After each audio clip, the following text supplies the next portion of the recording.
कारण की जो पैलवान होऊ शकतो तो पैलवान होऊ शकतो, तो डान्सर नाही होणार. आणि बळजबरीने डान्सरला पैलवान केलं की मग आघाड्यात राडा होऊ शकतो. तर पैलवानाने पैलवान झालं पाहिजे. राजकारण जसं म्हटलं की अवघड कार्यक्रम आहे, पण राजकारण करणारी पण मातबर माणसं असतात. हे होतंय म्हणून आपण व्हावं असं नाही. मुलांनो, क्षमता ओळखा. दिग्दर्शक नागराज मंजुळे. हे होतंय म्हणून आपण व्हावं असं नाही होत. पैलवान व्हायचं तर पैलवानच झालं पाहिजे. डान्सरला पैलवान करून जमत नाही, आणि मग डान्सरला पैलवान केलं तर आखाड्यात राडा होतो. म्हणून काही व्हायचं तर ते होण्यासाठी मुलांनो, स्वतःमध्ये ते गुण आहेत का नाही हे तपासा, असं मत प्रसिद्ध दिग्दर्शक नागराज मंजुळे यांनी व्यक्त केलं आहे.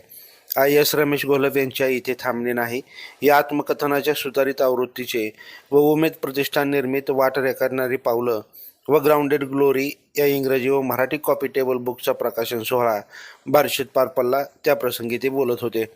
कार्यक्रमाच्या अध्यक्षस्थानी डॉक्टर BY यादव होते, तर आमदार दिलीप सोपल, BVG ग्रुपचे उद्योजक हनुमंत गायकवाड, तहसीलदार धीरज मांजरे, सभापती विजय गरड, शिवाजी कांबळे, प्राध्यापक तानाजी ठोंबरे, राजा माने, विमल घोलप, रुपाली घोलप, प्राचार्य डॉक्टर दीपक गुंड, शिवदास नलवडे सह अनेक मान्यवर उपस्थित होते.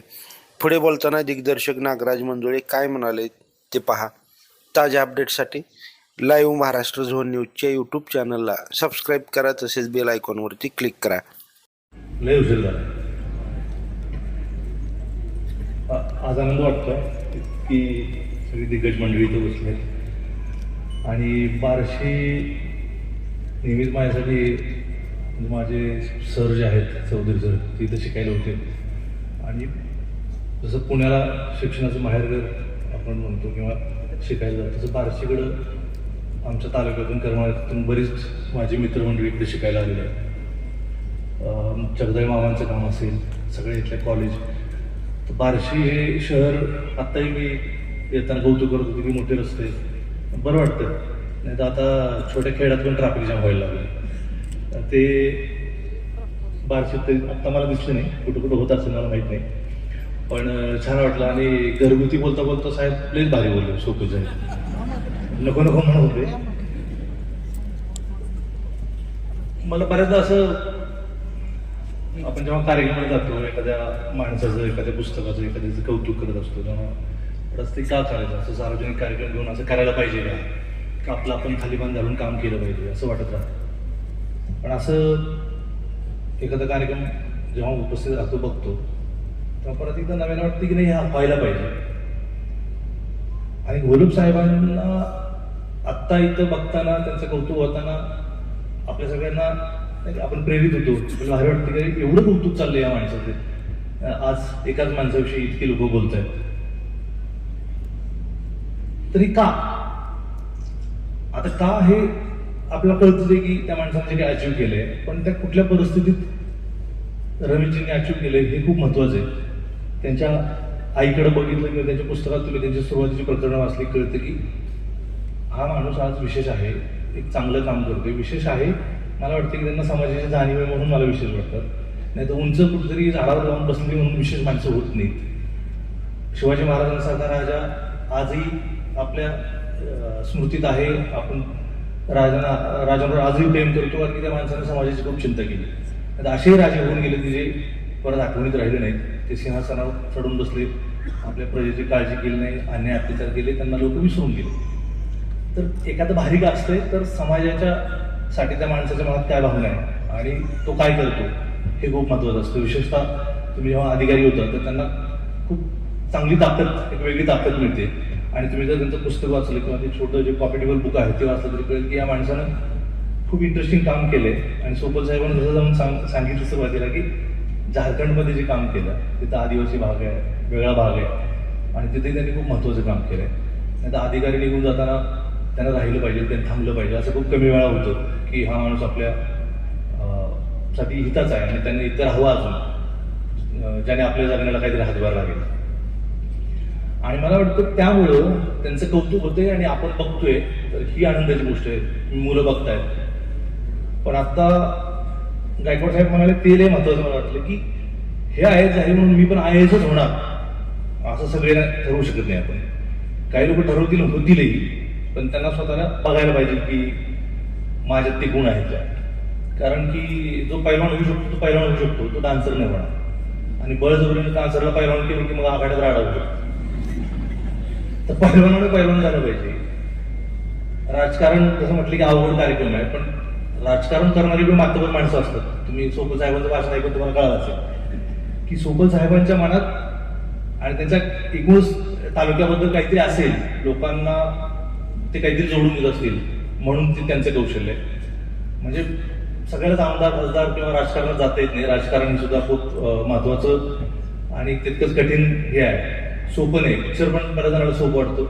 काही लोक मला म्हणतात की आमचं हे येडं काहीच करत नाही, 10वी नापास झाले पिक्चरमध्ये घ्या, म्हणजे काही करत नाही, म्हणजे पिक्चरमध्ये घ्या जातात ते असं वाटतं बऱ्याच जणांना. तसंही होत नाही. सिनेमा करायला, अभिनय करायला, सगळं करायला काही ना काही कष्ट तुमच्यात लागतं, काही ना काही टॅलेंट लागतं. मी आता 9वी 10वी होतो, मला त्यावेळेस कळायला लागलं की आता आपल्याला काहीतरी कष्ट करायला लागेल, पैसे कमवायला लागले. बऱ्याचदा 12वी पर्यंत बऱ्याच पोरांना कळत होतं की आपल्याला पुढे जाऊन जबाबदारी घ्यायची. आईबाप सांभाळत असतात, काही आईबाप तर खूप पोरांची काळजी घेत असतात, त्यांना जाणीवच होऊ देत नाहीत बाहेरच्या व्यवहाराची, बाहेरच्या गुणाची. आणि जेव्हा आम्हाला असा वेळ आली की आपल्याला काहीतरी करायला लागेल, तर माझा एक मित्र म्हणायचा ना, एक धंदा नवीन आलाय म्हणला की ॲम्बिओ काहीतरी प्रकरण त्यावेळेस होतं. म्हणजे त्याला काही करायलाच लागत नाही, नुसते एकदा पैसे भरायचे 5,000 रुपये आणि ती गदांना घेऊन यायचं, पैसे भरायला पाहिजे परत काहीच करायला लागतं. कामच नाही, एवढं कामच नाही तरी पैसे मिळतात. मला नाही गमत वाटली की कामच नाही आयुष्यभर पैसे मिळत राहतात. ती मला काहीच काम नाही, फक्त एवढं काम, एकदा पैसे भरायचे आणि 3 लोक परत आणायचे. आता ही संकट म्हणले भारी वाटते की काम काहीच नाही, कष्ट काहीच नाही आणि पैसे आयुष्यावर येत राहतात, असं काही होत नाही. आणि तो जो कार्यक्रम होता तो लय गमतीशीर कार्यक्रम होता. एक मार्केटिंग स्ट्रॅटेजी होती की एकानं 5,000 भरायचे, तिघाला 5,000 भरायला लावायचे, तर तिघानं 3 आणायचे. म्हणजे दागडाकडे हात एकाने हाताने घातला ना, त्याचा काढताना 3,000 होतोय, असं बाकी निघून जाईल. तो फ्रॉड होतो, पण त्याचं लालच होतं, मार्केटिंग होतं की काही करायला नाही, आयुष्यावर पैसे येत राहतात, फॉरेनची ट्रिप करतात. तर ज्याला कोणाला जर आयतं बसून काहीतरी करायची इच्छा असेल ना, तर ते यशस्वी होत नाही. बघ, कष्ट करायची कसली तयारी असते. आणि यश म्हणजे साहेबांसारखं आयोजन झालं पाहिजे, गायकवाड साहेबांसारखं एवढं मोठं कामच केलं पाहिजे असं मला वाटत नाही. मला वाटतं आनंदाने यशस्वीरित्या आपलं छान कमवून जगता आलं ना, सगळ्यात मोठं यश तर की तुम्ही आनंदाने जगू शकता. आणि आजकाल आनंदाने जगणं हे झाले. मग बऱ्याचदा अपयश वाटते की आता नाही झालं असं, तर आपण काय बिनकामाचेच आहोत का? असं काही नाही, मला नाही आवडत. तर छान आनंदाने जगता येणं हे लय भारी गोष्ट आहे. आणि साहेबांकडे बघून सगळी जी माणसं त्याच्याकडे बघून एवढं कळतं की तुम्हाला जे आवडते, तुम्हाला जे करता येते ते तुम्ही केलं पाहिजे. आपल्याकडे खोड आहे की हायवेला किंवा कुठतरी एखादी चहाची डबरी टाकली, चारायला लागली की 4-5 जण त्यांना काहीच करायचं नंतर टपऱ्या टाकतात, आज वगैरे सगळे, आणि ती पण टपरी बंद पडली. त्याने त्याला वाटतं हिथं धंदा आहे. पण ते ज्याने टपरी टाकली ना, त्याला चहा करायला आवडत असतो, तो चहा चांगला करत असतो किंवा त्याला पर्याय नसतो, म्हणून तो ते करतो आणि त्यातूनच मोठं होतं येतो. पण हे संधी आहे, पण आपल्याला हे आवडते का, आपल्याला करायचंय का फक्त पैसा आणि यश हे ना कामाच्या मागून मला वाटतं आपोआप येत असते. पण बऱ्याचदा आपण ते त्याचा, आता हा माणूस तुम्ही ज्याचे फोटो बघितले वाटते ते सिक्युरिटीत फिरतायत, बंदूकधारी माणसं मागं पुढं आहेत, सोपं साहेब आमदार झालेत, पण ते तिथं कसे आलेत, गायकवाड साहेब तिथं कसे आलेत हे आपल्याला माहित नसते. म्हणून मला वाटतं पुस्तकं वाचायला पाहिजे की माणूस आपोआप खुर्चीवर येऊन कधी बसत नाही, खूप संघर्ष करायला लागतो. अशी यशाची सोहळे क्वचित कधीतरी होत असतात, नाहीतर अविरत संघर्ष असतो. साहेबांनी 22 तारखेला कार्यक्रम पुढे ढकलला का? त्यांचं कर्तव्य त्यांच्या ह्या सोहळ्याच्या आड आलं, त्यांचं कर्तव्य महत्वाचं आहे. तर मला त्याचा आनंद वाटतो की हे असं कौतुक आपण बघणं खूप गरजेचं आहे.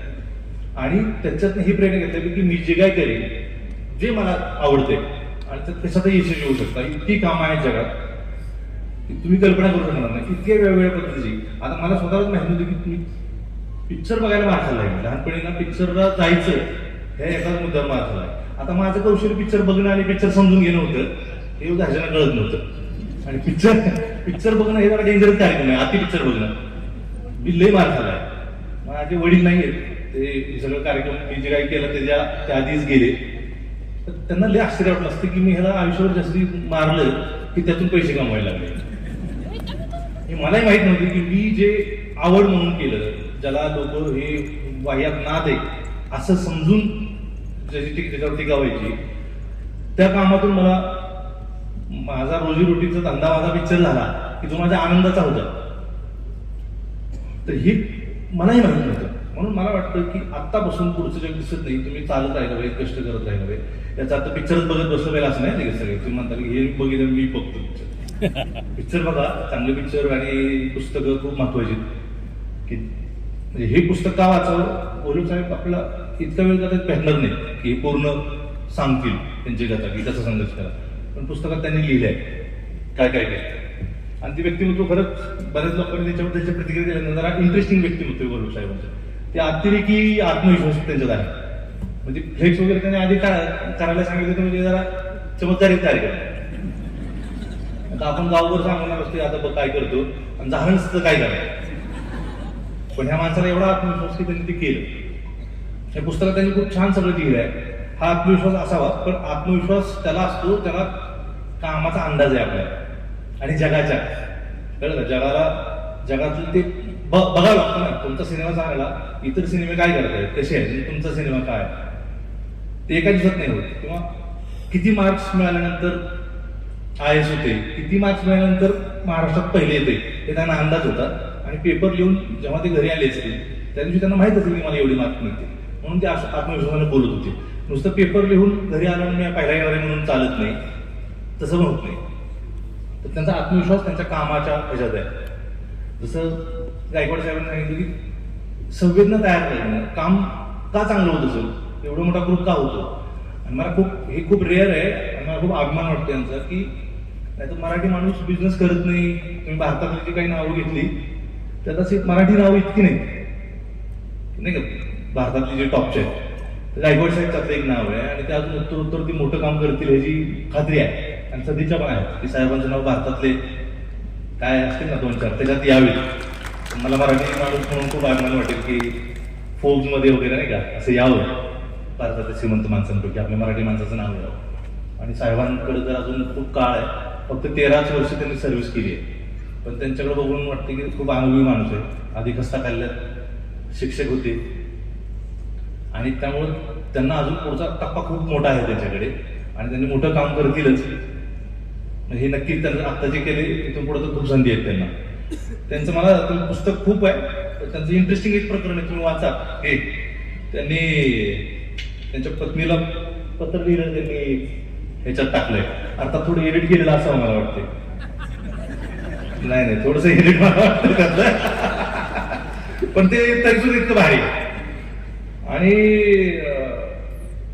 म्हणजे मला आनंद वाटतो ह्याचा की त्यांचं एक जे वेळ होतं ते होतं अधिकारी व्हायचं आणि दुसरं वेळ कदाचित हे असेल रुपाली. तर त्यांना मित्र त्यांचे काय म्हणायचे, रमुली म्हणायचे त्यांना. त्यांच्या केकवर त्यांनी म्हणजे रुपाली आणि रमेश असं एकत्र, तुम्ही कॅटरीन ऐकलं ना तसं काहीतरी केलं होतं त्यांनी. आणि त्यांनी म्हणजे मला वाटलं की एवढा कर्तव्यनिष्ठ असा अधिकारी आहे, एकदम आता प्रॅक्टिकल बोलतोय तर ह्याच्यात एकदम कवित झालेत ते. ढग आणि सगळं ह्याच्याबद्दल उदासीबद्दल सगळं बोलतोय. खूप छान पत्र आहे. आणि त्यांनी असंही लिहिलंय की शेवट जे लिहिलंय ते त्यांना बाई म्हणून असं त्यांनी संबोधलंय, आदरणीय बाई. भारी आहे ना, म्हणजे पत्नीला आदरणीय म्हणतात ही पण चांगली गोष्ट आहे. आणि त्यावेळेस त्या पत्नी नव्हतं त्याला, बरोबर ना, हे बदल तेच की म्हणजे तुम्ही मित्र होता. हा, आणि त्यांनी शेवट खूप छान केलाय की असो काळजी घ्या बाई, कंसात लिहिले चेहऱ्याची नवी अभ्यासाची. असो काळजी घ्या बाई चेहऱ्याची नवी, हे महत्वाचं आहे, चेहऱ्याची नवी अभ्यासाची आणि जमलं तर प्रकृतीची. शब्द देतो आता, पुन्हा नाही असं आभाळ दाटून येणार. म्हणजे जे काही लिहिले त्यांनी ते आभाळ दाटून आले असं त्यांना म्हणायचं होतं. पुन्हा नाही असं आभाळ दाटून येणार, पुन्हा नाही अशी ढगफुटी होणार. थांबतो असं लिहिलंय. काय माहित परत ढगफुटी झाली की नाही आपल्याला माहित नाही, परत अशी पत्र लिहिली की नाही आपल्याला माहित नाही. पण मला यातलं हे वाक्य खास करून मुलींसाठी म्हणजे असाही प्रियकर असावा मुलीच्या आयुष्यात, हे मला लय भारी वाटतं. नाही तर तुम्हाला तरुण वय असतं, सैराट व्हायला आवडतच आपल्याला, पण पुढचा मार्ग कठीण असतो. तर ते आपल्या आवडत्या एका व्यक्तीला, होणाऱ्या पत्नीला सांगतात, काळजी घ्या, चेहऱ्याची नव्हे, प्रकृतीची काळजी. आणि आपण सगळ्यांनी लक्षात ठेवलं पाहिजे, दिसतो माणूस जसा ना, आता शिवाजी महाराज कसे दिसतात, बाबासाहेब आंबेडकर कसे दिसतात, मला वाटतं सगळ्यात सुंदर दिसतात. जिजाऊ कशी दिसत, फार सुंदर. आपली आई झाली, ह्या माणसाने आपली इतकी काळजी घेतली. म्हणजे कर्तृत्व, व्यक्तिमत्वात कर्तृत्वाचा खूप मोठा भाग असतो आणि आपण नेहमी त्याच्याकडे दुर्लक्ष करतो. बाहेर निघताना लय भारी राहायचं, केस विस्कटले पाहिजे, कुठले कपडे घातले पाहिजे, हे सगळं वाटतं. तर मला वाटतं कपडे चांगले घालायला आता काय बोलतोय, नाहीतर मुख्यानं बसला गपचूप. कुठे गेल्यावर काय ते परिस्थिती हँडल करता येते की नाही, म्हणून वाचलं पाहिजे. अशा माणसांचे असे बार्षिक कार्यक्रम होतात, ही लय आनंदाची गोष्ट आहे. आता अलीकडे आपण नाचायला वगैरे मिरवणुकी त्याच्यात तसे सर्वच कार्यक्रम होत असतात. तर हे कार्यक्रम असे खूप महत्वाचे आहेत. आणि सरांनी जे लिहिले आहे ते पत्र तुम्ही मुळात वाचा, पुस्तक पण वाचा. पण मला ते खूप महत्वाचा संदेश वाटला की दोघांनी मिळून, आणि ते सांगताय की तुम्ही मोठं पद घेऊ शकता, तुम्ही अधिकारी होऊ शकता, थोड्यावर तुम्ही समाधान मानू नका. आणि ते दोघं एकमेकाचे साथ सोबत करत करत दोघंही अधिकारी आहेत आणि हा प्रवास ते सोबत करतायत. त्याचा खूप मला आनंद वाटतोय. आणि हे अशा प्रयत्न आपण घेतले पाहिजेत की पुढचा खूप मार्ग बघता आला पाहिजे. आणि तो आनंदाचा असो, कर्तृत्वाचा असो, किंवा तुम्हाला काय व्हायचं ते तो असो. साहेबांना मी खूप साऱ्या संधीचे देतो. त्यांचं व्यक्तित्व तुम्ही जर बघितलं ना, मला खूपच आनंद काय वाटला की आत्ताही जे बोलले तेही काय बरं वाटलं. ते म्हणत नाही की तुम्ही आयच व्हा, माझ्यासारखंच व्हा, असं नाही. तुम्हाला जे आवडते त्याच व्हा. खूप शक्यता आहे, कोणी काही होऊ शकतो. तुम्हाला म्हणजे तुमच्या मनातही नसणार असं अशी क्षेत्र इथं आहेत, इतकी क्षेत्र आहेत. शाळेत खूप कमी विषय शिकवले जातात, 8-10 विषय शिकवले जातात. जगात हजारो विषय आहेत. तुम्ही एखादा साधे चणे फुटाने विकून सुद्धा मोठा होऊ शकतो, खारमुरे विकून मोठा होऊ शकतो. शाळेत नाही शिकवलं जातं, पण काही करू शकतो माणूस. म्हणजे ह्याचा अर्थ खारमुरेच विका म्हणतो असं नाही ना.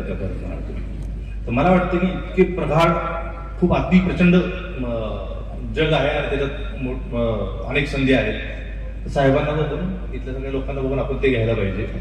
खूप उशीर झालाय, मला वाटतं आता महिला मंडळीने जाऊन सगळं घराचा कार्यक्रम करायचा असणार. त्यामुळे खूप साऱ्या सदिच्छा तुम्हाला, आणि साहेबांना मनपूर्वक सदिच्छा. आणि ते जेव्हा अजून मोठे मोठे हे करतील तेव्हा बार्शीला लक्षात ठेवतील आणि आपणही त्यांचं कौतुक करायला परत तिथे जमू शकतो. खूप साऱ्या सदिच्छा तुम्हाला सगळ्यांना. Thank you so much.